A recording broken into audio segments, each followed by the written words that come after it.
welcome to Ava's Daily Show. Today we have a special guest star. Okay, girl. Her name's Sarah, and I'm at her house that's down the street, and today we're going to talk about someone that's really evil. Go get him. Hi. Well, you may know him from one of his famous shows, Sesame Street, but He's the most famous character on it. he's the most known character on Sesame Street. Drum roll, please. Evil Elmo! So, Evil Elmo, he likes to go... Yes, speak. Yes, he likes to go around and try to murder people.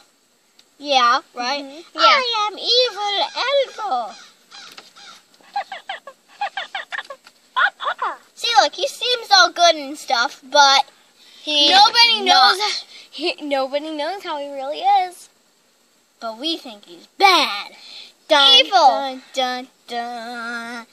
Thank you for watching today's little episode of Ava's Daily Show. Yes, you were right. Don't pick me up, girl. Tune in and comment below for the next episode. Hey, no bunny ears, girl.